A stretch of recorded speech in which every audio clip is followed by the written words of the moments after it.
Steve there was telling us all about propagation and the various prediction tools, and I found that most interesting. So I encourage everybody to have a look at that when they get a minute.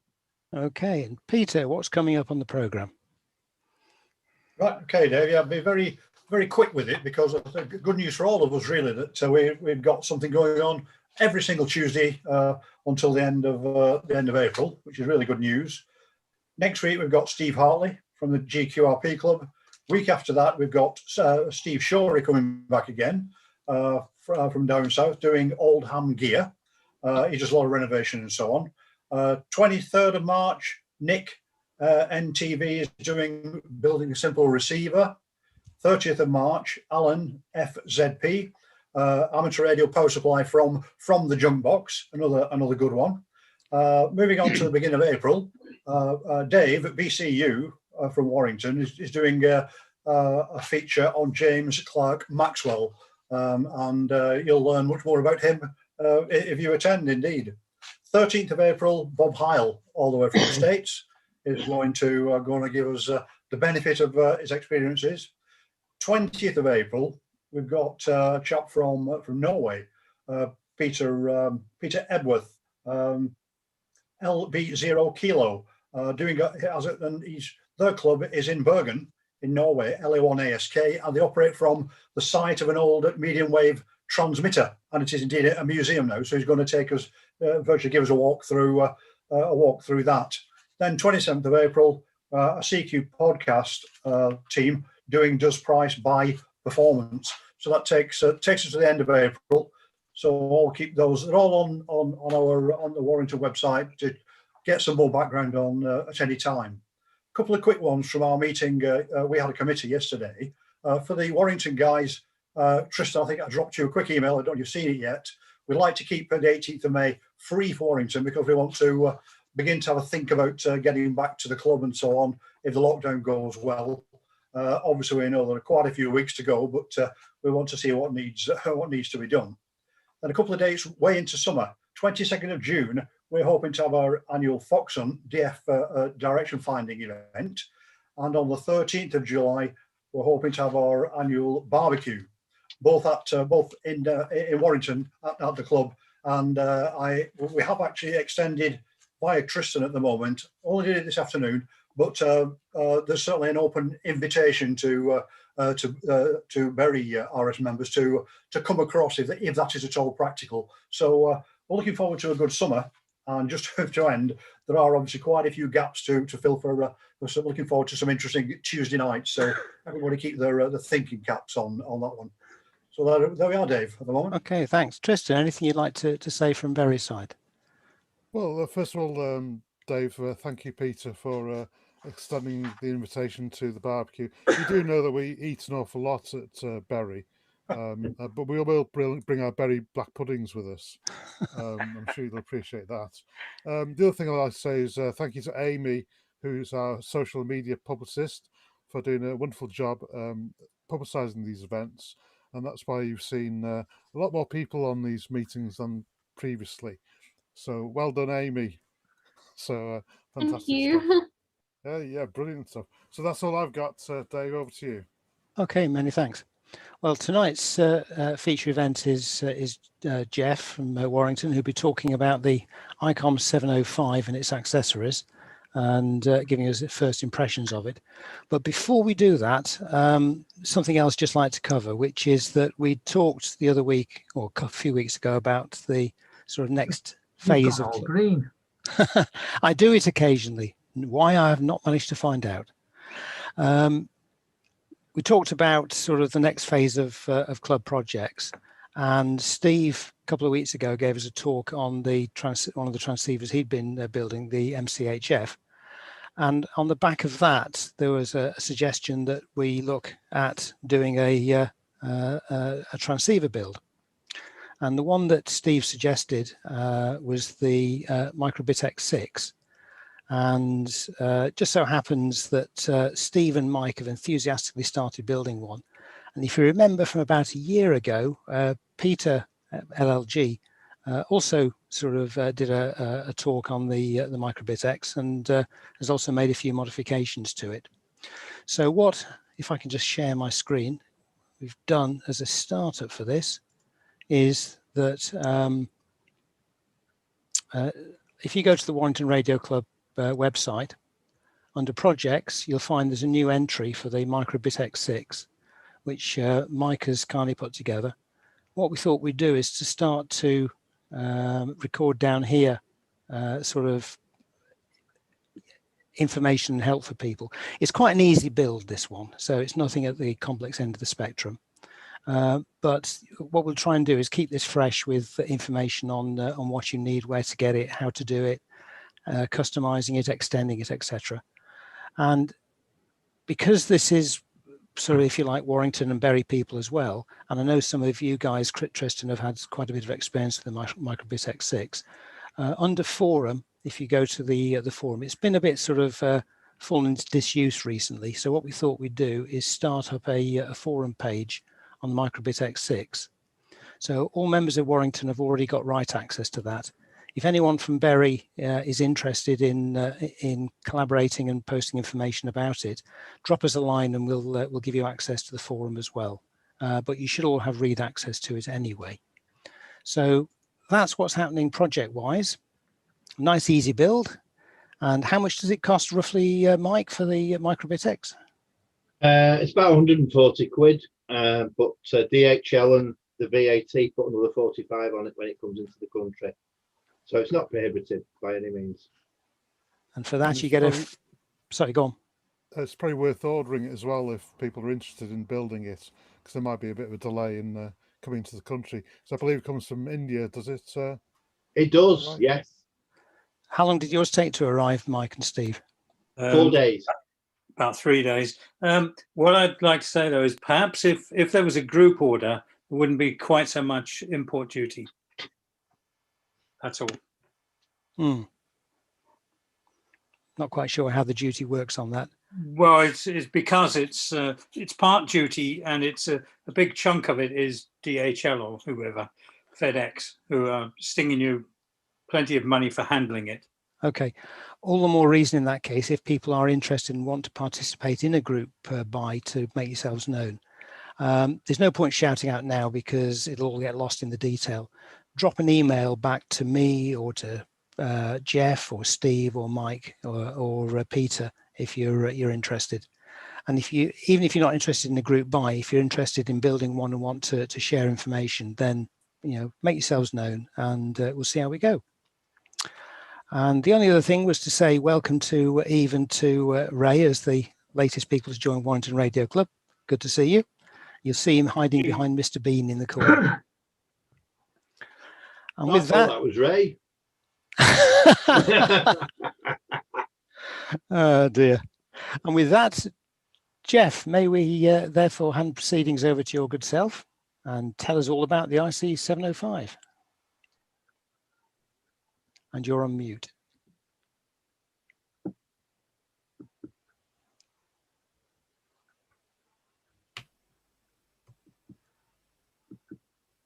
He's gone. He's there, he's just on mute. Oh, there we go. Building suspense.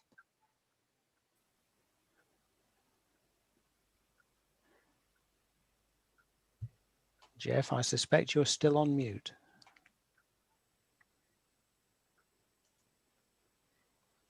It's a silent movie. That's got it. Hey, that's better. Right, I'm back. Just had a quick slurp. Okay, yeah, good evening, everyone. Right, well, the Icom 705. Everyone talked about it. It seems to have gone out the headlines now. I must admit, when I first saw it advertised, it must have been about 15, 18 months ago now. I thought, wow, that sounds good. At the time they were advertising it, it was rumoured that it would have 4 meters in it as well. It hasn't. But looking at the spec, the early spec, I thought, well, that's going to be a contender, certainly for the KX3. But let's see how it goes. I've used the KX3 myself in the past. Lovely little radio, but I was having problems, certainly. Always having to get the book out to change menu settings. I found it a little bit complicated, but there again, that's probably me, especially when I put it onto FT8 mode and trying to get back to ordinary SSB. Which bloody menu is it? So when I saw the 705, and it's got the same sort of the same workings as the 703 and the 9700, I thought it's looking interesting. So I thought blow it. So I put my bid in. So I've had a few months to play around with it, and well, let's see how it goes. So, right, there we go. Icom IC705 and the accessories. My impressions. Now, I've got nothing to do with Icom, so what I say, I'm not going to get any backhanders from. I'm certainly not going to get them if I slate it off. So here we go. So basically what I'm going to include tonight, a brief description of the radio itself, comparison with similar radios, its good and bad points as I see them, various accessories, and every time you go on the internet, there seems to be more and more appearing, but also some of the early ones have disappeared twice as quick. My conclusions, and then I'll open it to any questions which I can hopefully answer, or any comments from yourselves. So, brief description. Well, it's certainly portable and it's fairly lightweight. I'll come back to that a little bit later on. What does it cover? Well, top band right through to 10 meters. It does 6 meters and 2 meters, and also 70 SEMS. All modes, including D-Star, a 5-watt output, using its own built-in battery. And incidentally, it's the same battery that goes in the ID51 and the ID33. Although they've now brought out a bigger battery pack that also fits in the back of the set itself. Or use an external source like a 12-volt battery or a mains power supply. Hang on, we've got someone waiting to come in. Oh, you've done it. Using an external power supply that goes up to 10 watts outputs. So, okay, still QRP, no matter which way you look at it. It's got a 10 touchscreen screen color display, real-time spectrum scope and waterfall, Bluetooth, GPS, which I find quite useful, and it works quite well in the house as well. In fact, even under a shelf, it's still picking up the satellites. A micro SD card slot, and obviously a micro USB connector. So, as I say, that's a brief description. I won't go into all the technical stuff because half of it I don't understand myself. Comparable radios. Well, we've got the Yaesu FT817. Now, I bought one of these when they, many years ago. I bought it second hand, and I found the display too small. When you're out in the wilds, strong sunlight, it wasn't brilliant. It was certainly, I don't think I've got that fat fingers, but I found it fiddly to change the settings. And there's another problem I had, even after putting a new battery into it, it still didn't last. So, fortunately, as I say, I've bought it second hand, and I knew the seller, but I ended up selling it personally in disgust, but obviously it's a popular radio nevertheless. The new FT818, well, the only difference really between the two is it's got an extra watt output. But other than that, although I've never used one, I've not really had much to do with Yaesu since I got rid of the old, well, the 817 certainly, but the FT736, I think it was. So it's going back a few years. Once I joined the Warrington club and got my hands on the club's Icom, I've tended to stay with them and not really look back. Obviously the Elecraft KX2 and also now the KX3. Again, I've had no dealings with the KX2. KX3, yep, not a bad radio, but again, we'll go on to that in a few slides' time. So, looking at the comparisons, there's the 705. It weighs about 2.5 pounds, which includes the battery. HF 6 and 2 on VHF and 77s. Power, as I said before, depending on what the input is, it's either 5 or 10 watts output. The 817, similar weight. HF 6 and 2, 77s again, but only 5 watts output. The KX3, lighter, no doubt about that. HF 12 watts. If it's got the 2 or 4 meter module in, it's only 3 watts output. I wish I'd have known that before I put the 2 meter board in it. So that's a bit of a disappointment. When I first got it, I was actually using it on a special event station, hoping to work locally on 2 meters. And I was wondering why I wasn't getting any contacts. I found out after that it was only running 3 watts, so I'm not really surprised. The KX2, that's the light one, no doubt about it. Only does 80 meters to 10 meters though, although it does have a 10 watt output. So, the good and the bad. Well, I found it's extremely easy to use. The menu changes are quite easy, especially if you use the latest generation of the Icom radios. That's all the SDR radios. It's all pretty much the same for menu changes and using the touchscreen, etc. And yeah, very easy, even with thick fingers. It's got built-in sound cards, which is great for the likes of the digital modes. FT8 settings, well, they've just updated the hardware, the gubbins inside on the computer side, and it's got a new mode now where you can preset your digital FT8 settings. So that is quite useful.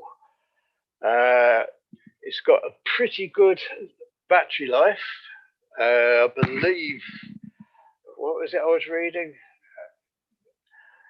Using FM, if I remember right, now then, I meant to make a note on this. It's at least 2 hours using the built-in battery.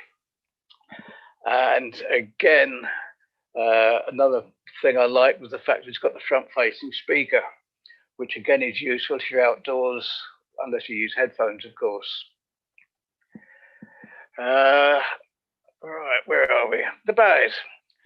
I didn't like the plastic case. I thought that was a hazard waiting to happen. If you weren't careful, you cause it wrong. I could see that being quite an expensive job, changing the case. The position of the BNC socket. It's only got one socket on it, which is a BNC. It terminates in a BNC. certainly if you used an antenna using a right-angled adapter, that could force the socket off or out of or crack the plastic case. I don't know what it's like on the inside, but looking on the outside, I thought that is a weak spot. And the other obvious thing was if you wanted to put it on a shelf in the shack or on the bench, the angle is all wrong for looking at it. But obviously Icom have come up with the answer now, but the old story, you've got to pay a bit more for it. So what accessories do Icom provide?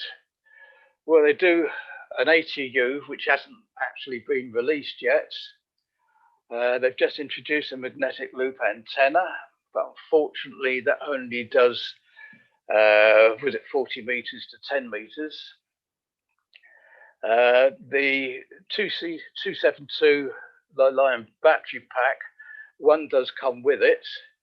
And they've just introduced the bigger battery pack, the 307. Rather expensive but handy backpack, which we'll go into shortly. The desktop holder, which I mentioned just, and various types of computer programs and desktop chargers.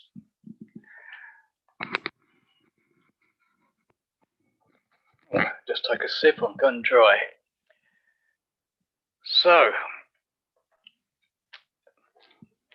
that's a picture of the new ATU. It's weatherproof, or supposedly weatherproof. It's automatic, direct from the rig. You just press the button, and no matter where it is, be it next to the radio itself or at the bottom of a mast, it will tune in. It also comes with a mast fitting, so you can actually leave it outside at the bottom of the mast and just run it on cable. Excuse me. And it takes a PP3 battery to power it, which I believe, certainly as Mr. Waters says from Waters and Stanton, should last a season, however long a season supposedly is. But I use a loop antenna anyway, but it covers a lot more than that. And I must admit, I've been quite impressed with it. So if this one works equally as good, it's reasonable. The backpack, well, we won't go into the price, but you'd probably need to take out a bank loan. But it is quite useful, quite a few novel features in it. The actual radio where it's situated, well, all the internal pockets you can adjust with Velcro.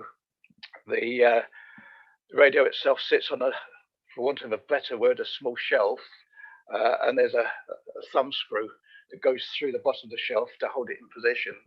So if you're out portable, you open the bag, the radio is not likely to fall out.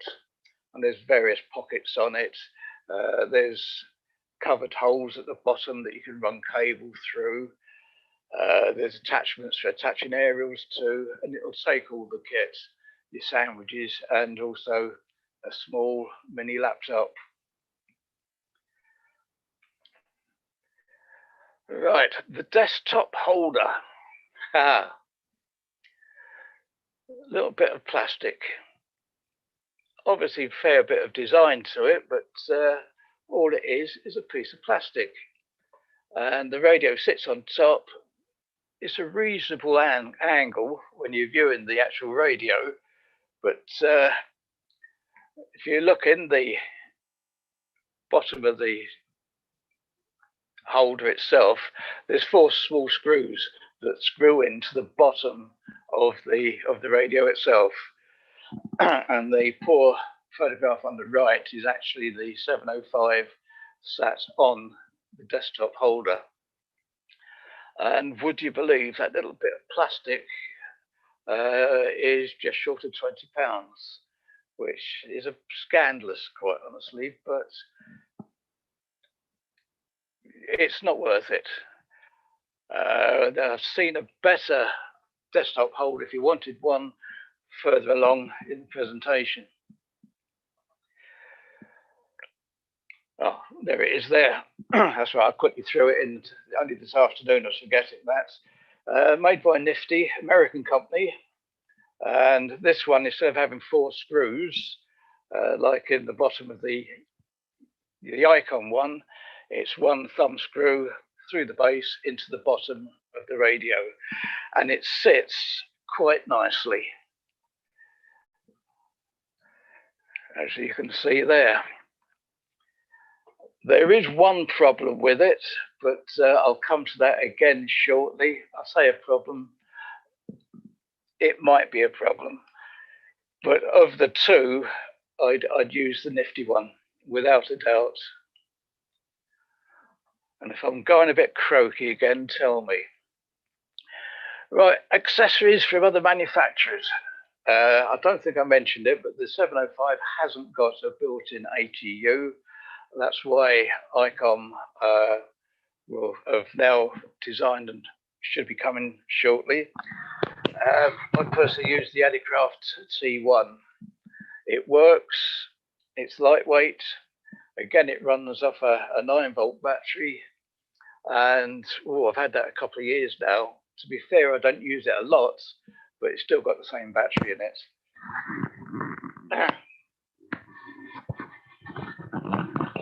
Right, another sip. I don't know what company this is, Matt. I know the likes of Lamco sell them, but I mean, a lot of these photographs I've got out of various magazines and online. But that is one certainly that Lamco sell, and what's his Lynchy? He does the next model up. What the difference is, I haven't got a clue. But these are all ATUs that are available and certainly work on QRP radios.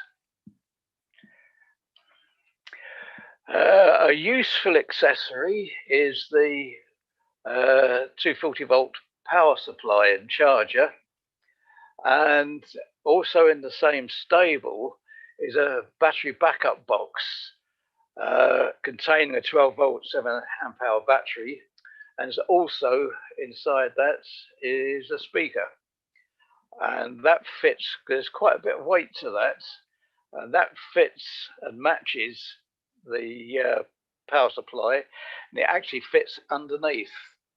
So it's quite a nice little unit, and when the power supply is on, it charges the internal battery, and power cut, etc. It automatically changes across, and your power uninterrupted goes direct to the external battery.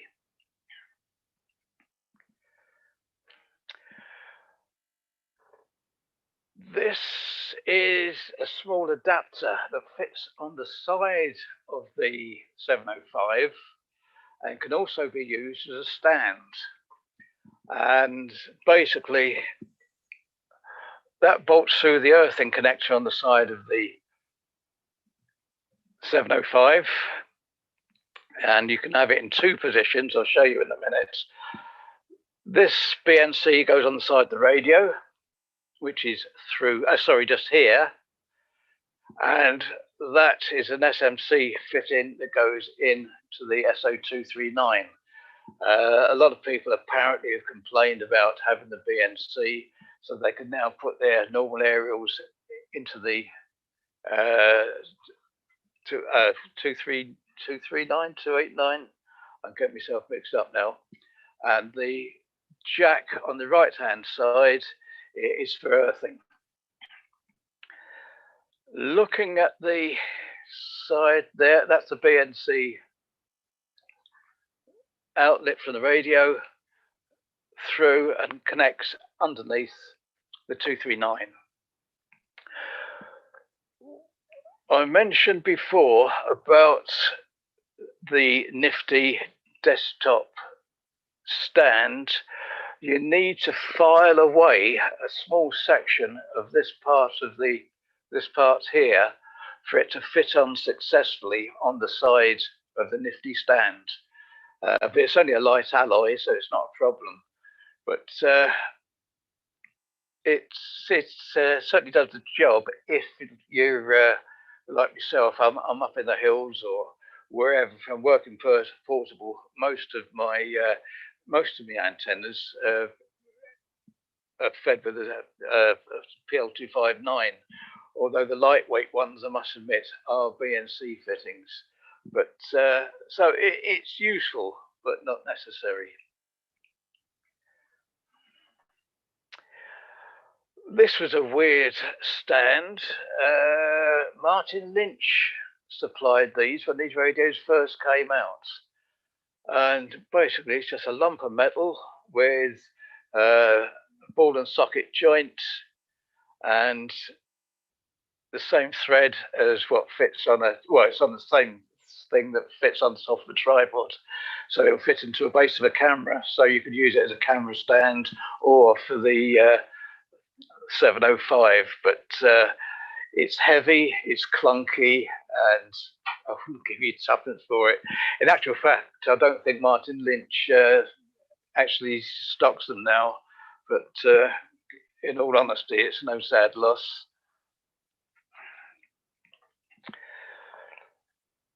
Books, yes, right. Well, Andrew Barron's ZL3DW. This is the last of his in the series of books that he brought out for the latest generation of the Icom rigs, all the SDR models. And it's quite useful with various bits and pieces. A lot of the information you can get out of the main handbook that comes with the radio, but there's a lot of tips in it as well, as regards programming, that sort of thing, which they don't go into quite deep enough in the handbook. And also a few little easy tricks that he's come up with. It's only just been released, that, but I've not read it yet. I just read the first couple of pages and I thought, yes, I did the right thing. I've certainly got one for the 7300 and the 9700, and they were worthwhile getting. But another little book, and I know amateurs don't like looking at manuals, etc. I always think if you're up the top of a hill and something goes wrong, it's the last place you want to be when you need the manual. And again, nifty, the mini manual for the 705. It's spiral bound, plastic coated pages. And although it's very basic, it's probably, if you was on the top of a hill and you start scratching your head, the information you want would be in it. There's only about 27 pages in it, so that's how basic it is, but it could get you out of trouble. And even the KX3, I've got one of these for the same reason. If I'm out in the wilds, or the last thing I want to be doing is taking blooming books for this and books for that. That is so light, it stores in a pocket.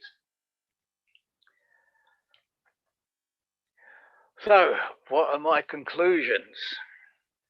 Well, it's similar to using the 9700 or even the 7800. The actual workings are pretty much the same. Okay, it only runs 10 watts, but can't fault FT8, and that includes using the 2 meter band. I've worked some good DX, okay, certainly at the moment within the UK, but for 10 watts, using this little rig, no problems whatsoever. Certainly need to treat that BNC connection with respect. Because of the lockdown, etc., obviously I've not been out portable at all. So from that aspect, obviously I'd need more time to sort of give it a better appraisal, but I'm quite impressed with it. Certainly ideal for SOTA. And again, if you're in RayNet, it's a useful tool for RayNet as well. certainly with that battery backup that comes with that power supply. So all in all, yeah, it's a nice little radio. And I say the KX3 for me is a close second, but I'll be keeping it. So, time's gone a bit quicker than I expected, but any questions or comments? Well, thanks. Looking at the chat, I suspect there's going to be a fair amount of discussion. There's been a little exchange of thoughts while you were doing your presentation, Jeff. You might want to take a little shofty at. Okay.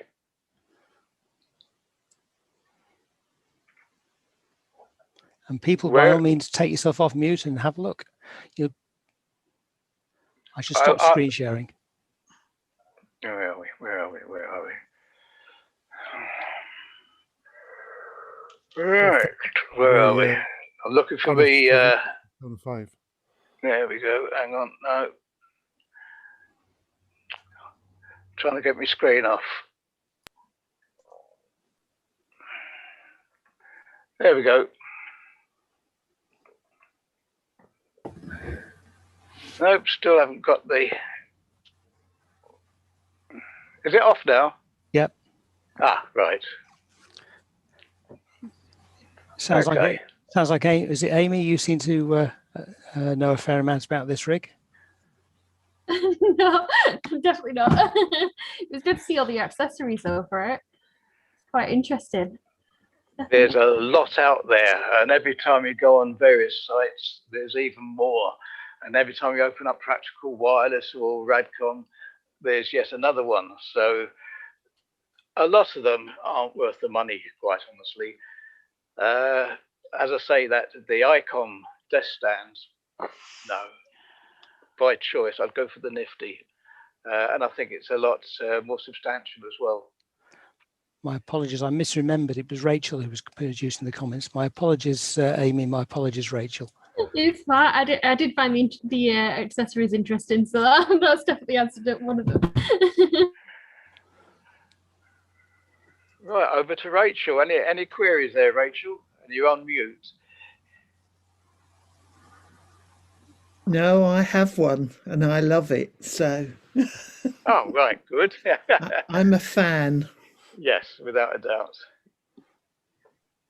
Good. Rachel, I'd be quite interested to know about your battery setup. You mentioned in the chat about a 4S LiFe battery, and I'd be quite interested to know how you charge it and things like that. It's with. Hang on, let me get it out. I don't know if you'll be able to see it. It's from Hobby King. Let me switch the background off. It's from Hobby King. Oh, get rid of that. It hasn't gone. There we go. That's the charger. And it's this particular one is an AccuCell 6. It was about 25 quid, but it charges those type of batteries very, very well. And I switch all the connectors on everything of mine to use Anderson power poles because they're convenient, out portable. Yeah, I'll go along with that. What I did forget to mention was the power supply that Waters and Stanson supplied, KX3. That also is suitable for charging the 705.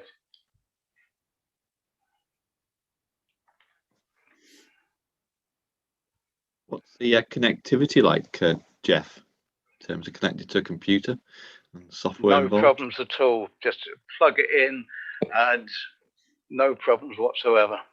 Almost plug and play. Yeah. It's that simple.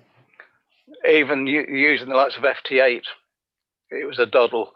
At the time before they came up with this update, I was having to use the same setting as the 9700. But now I've just put in now they've got now the new FT8 version has got adapted for the 7705. I just put in the correct details and it works, no problems at all. Does the software also support modes like FT4 or is it just FT8, Jeff? And FT4. Okay. Although I'm not sure that FT4 you can put in the presets. I've not played around with that yet. And have you taken it up any high hills yet? Not had the opportunity. Oh, I tell a lie. Yes, I went up to top end of Macclesfield, up on some ridge on the Derbyshire side, and when was it? It was on the day of the 4 meter contest, practical wireless 4 meter contest, and yeah, no problems at all working into. Mind you, I've got the heights, but certainly working into Ireland and a couple of other places, but. Another reason why I didn't do anything on the 4 meter contest. But that was the only time, and again, I didn't spend that long up there. Jeff, can I ask you a question, please? Yep. Yeah, it's a number of the radios you mentioned were lower powered radios, and it takes us quite nice into next week's talk by Steve FUW, the GQRP chairman, talking about low power radio. What's the furthest you've actually reached on your low power so far?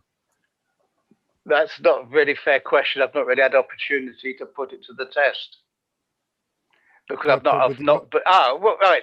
On 2 meters, from home, using the X5000, I was working down into Cornwall using FT8. And your other low-powered radios, have you managed to get good contacts with them? Not brilliantly, with certainly not on 2 meters with the KX3. That's the only other low-power radio I've got now.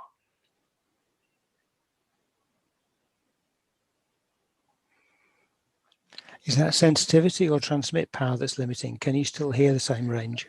I wouldn't expect it to be sensitivity on the KX3. It's probably more the power range.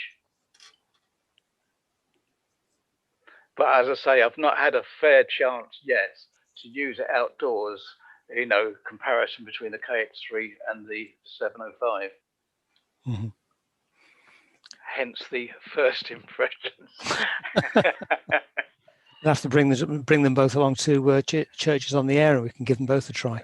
That's been in the back of my mind, but I'm hoping to give it a good try before then. Are we on for that, Dave? Yes, certainly. And we talked about putting a reasonable station together this year on multiple bands with multiple stations. So I think that would be ideal. I'm sorry for Berry. You probably need to say where it was that we went last year and where we're proposing to go this year. Oh yes, sorry about that. I think it was the first year that I think Warrington Amateur Radio Club had taken part in Chiltern, I think, and we ran the station from Christchurch in Croft, which is just to the north of Warrington, not too far from the M62, and it was a good day. We only had one station, and Jeff had brought along, I think, was it your Wyndham you brought along, Jeff? Yeah. And we operated on 80 meters and 40 meters. Conditions weren't that great, but we were able to work quite a few stations in the UK and in Europe. So I personally enjoyed it, and I think we could do better this year with more participants and more stations. Going back to Tristan's question on the chat, which I'm sort of slowly reading through, you didn't realise the 705 was lighter than the 817. Well, all those weights and what have you. I actually took down off rig, was it? Oh God, there's a program on the internet, not Rig Doctor, blimey, and I can't get to it at the moment. Anyway, it lists radios that's been going since the year dot right through to today, with all the information, photographs, etc. And the weights I got off that particular website, Rig Expert. So, yep, according to them, 0.07 of a kilogram lighter, the 817. Sorry, heavier than the 705. Quite impressive. Is that the actual radio behind you over your right shoulder, by the way, Jeff? Yes.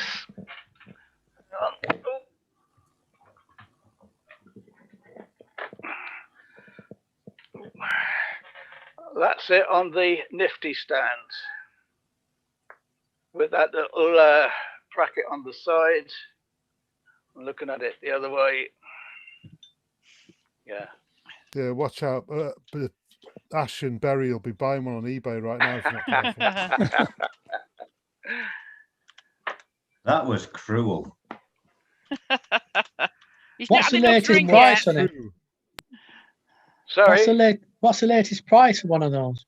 On the top of my head, 1200, 1250, something like that. Yeah. Thanks, Rachel. Yeah, firmware. That was the word I was looking for. Sorry, what was that last bit?